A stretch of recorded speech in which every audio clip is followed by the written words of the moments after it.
ಸಮಾವೇಶವನ್ನ ಕರೆದು ಕೃತಜ್ಞತೆಯನ್ನ ಸಲ್ಲಿಸಬೇಕಾದಂತಹ ನಮ್ಮ ಕರ್ತವ್ಯ. ಕಾರ್ಯಕರ್ತರಲ್ಲಿ ಏನು ಒಂದು ನಿಷ್ಠೆಯಿಂದ ಕೆಲಸ ಮಾಡಿದ್ದಾರೆ. ಪ್ರಚಾರದಲ್ಲಿ ಸುಮಾರು 87,000 ಮತಗಳನ್ನ ಪಡಿಬೇಕಾದ್ರೆ ನನ್ನ ಕಾರ್ಯಕರ್ತರ ಶ್ರಮ, ಆ ಶ್ರಮಕ್ಕೆ ನಾವು ಕೃತಜ್ಞತೆ ಸಲ್ಲಿಸಬೇಕಾಗಿರ್ತಕ್ಕಂಥ ನಮ್ಮ ಕರ್ತವ್ಯ. ಆ ನಿಟ್ಟಿನಲ್ಲಿ ಇವತ್ತು ಚನ್ನಪಟ್ಟಣದ ನನ್ನ ಕಾರ್ಯಕರ್ತ ಬಂಧುಗಳಿಗೆ ಒಂದು ಕೃತಜ್ಞತೆ ಸಲ್ಲಿಸಲಿಕ್ಕೆ ಈ ಕಾರ್ಯಕ್ರಮ ಏನು ಏರ್ಪಾಡು ಮಾಡಿದ್ದೇವೆ. ನಮ್ಮ ನಿರೀಕ್ಷೆಗೂ ಮೀರಿ ಚುನಾವಣೆಯಲ್ಲಿ ಸೋಲನ್ನ ನಾವು ಕಂಡಿದ್ರು.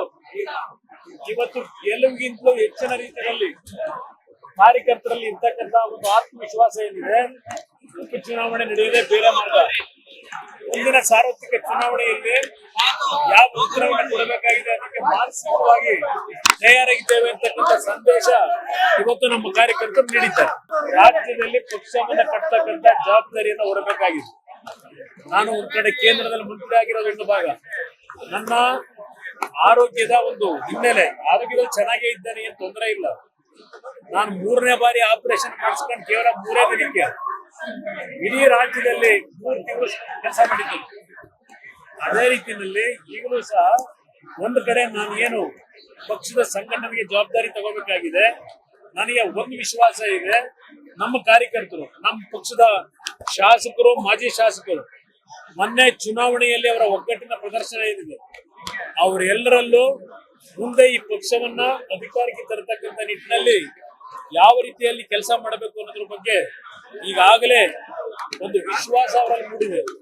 ನಿಖಿಲ್ ಕುಮಾರಸ್ವಾಮಿ ಅವರ ಒಂದು ಮುಖಂಡತ್ವದಲ್ಲೇ ನಮ್ಮ ಹಿರಿಯ ನಾಯಕರುಗಳೇನಿದ್ದಾರೆ ಪಕ್ಷದಲ್ಲಿ, ಅವರ ಒಂದು ಮಾರ್ಗದರ್ಶನದಲ್ಲಿ ಇಡೀ ರಾಜ್ಯದಲ್ಲಿ ನಿಖಿಲ್ ಕುಮಾರಸ್ವಾಮಿ ಅವರು ಪಕ್ಷ ಸಂಘಟನೆಗೆ ನಮ್ಮ ಹಿರಿಯ ನಾಯಕರು, ಹಿರಿಯ ಕಾರ್ಯಕರ್ತರ ಜೊತೆಗೂಡಿ ಪಕ್ಷದ ಸಂಘಟನೆಗೆ ಚಾಲನೆ ಕೊಡ್ತಕ್ಕಂಥ ತೀರ್ಮಾನ ಮಾಡಿದ್ದೇವೆ. ಮುಂದಿನ ಸಂಕ್ರಾಂತಿಯಿಂದ ಒಂದು ಹೊಸ ಒಂದು ಪಕ್ಷದ ಪುನಶ್ಚೇತನಗೊಳಿಸ್ತಕ್ಕಂಥ ನಿಟ್ಟಿನಲ್ಲಿ ನಮ್ಮ ಕಾರ್ಯಕ್ರಮ ಪ್ರಾರಂಭ. ಯಾವುದು ನನ್ನ ಮುಂದೆ ಚರ್ಚೆ ಬೇಡ, ಯಾರ ಬಗ್ಗೆ ಚರ್ಚೆ ಮಾಡಲ್ಲ. ಪಾಪ ಕಾಂಗ್ರೆಸ್ ಇಂದ 30 ಜನ ಕರ್ಕೊಂಡು ಬಿಜೆಪಿ ಬಂದು ಓಡಾಯ್ತು. ನಾನು ಕಳೆದ 17 ತಿಂಗಳಲ್ಲಿ 30-35 ಜನದ ಲಿಸ್ಟ್ ಇಟ್ಕೊಂಡು ಓಡಾಡ್ತಿದ್ರಲ್ಲ ಕಾಂಗ್ರೆಸ್. ಪಾಪ ಬಿಜೆಪಿ ನಾಯಕರು ಕರ್ಕೊಂಡೋಗೆಲ್ಲ ಭೇಟಿ ಮಾಡಿಸಿದೆಲ್ಲ ಗೊತ್ತಿದೆ ನನಗೆ. ಅದರಿಂದ ಅಂತವ್ರ ಬಗ್ಗೆ ಚರ್ಚೆ ಅನವಶ್ಯಕ. ಸರ್, ಇವಾಗ ಮುಂದುವರೆದ ದೇಶಗಳೇನಿದಾವೆ ಬ್ಯಾಲೆಟ್ ಪೇಪರ್ ಯೂಸ್ ಮಾಡ್ತಾ ಇದಾವೆ ಅಂತ ಸಿಎಂ ಹೇಳ್ತಾ ಇರೋದು. ಮುಂದುವರೆದ ದೇಶಗಳಲ್ಲಿ ಬ್ಯಾಲೆಟ್ ಪೇಪರ್ ಯೂಸ್ ಆಗ್ತಾ ಇದೆ. ಇಂಟ್ರೊಡ್ಯೂಸ್ ಮಾಡಿದಾರೆ ಯಾರು? ಇದನ್ನ ಇಂಟ್ರೊಡ್ಯೂಸ್ ಮಾಡಿದಾರೆ ಯಾರು? ವೋಟಿಂಗ್ ಮಿಷಿನ್ ಇಂಟ್ರೊಡ್ಯೂಸ್ ಮಾಡಿದಾರೆ ಯಾರು? ಕಾಂಗ್ರೆಸ್ ಸರ್ಕಾರದಲ್ಲೇ ಮಾಡಿದ್ದಲ್ವೇ?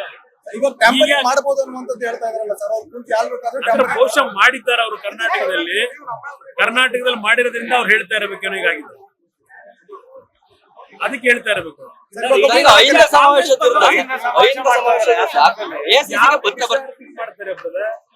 17 ತಿಂಗಳಿಂದ ಸರ್ಕಾರ ನಡೆಸ್ತಾ ಇದ್ದಾರೆ.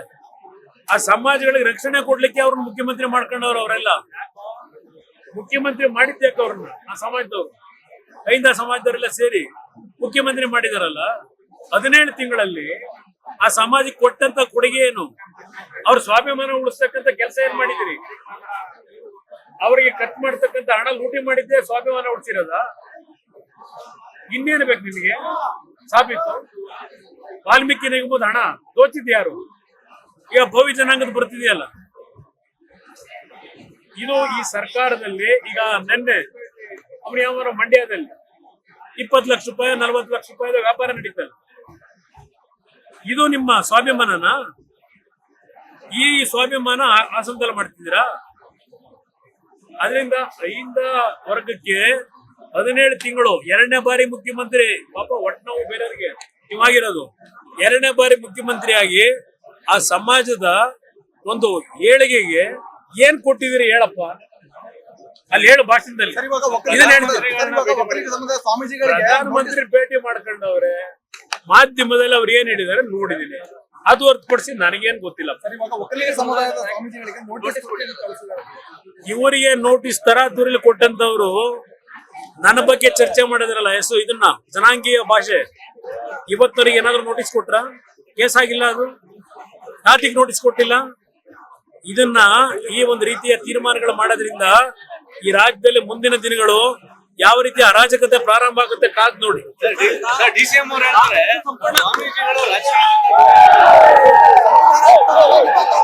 ಸ್ವಾಮೀಜಿಗಳು ರಾಜಕಾರಣದಿಂದ ದೂರ ಇರಬೇಕು.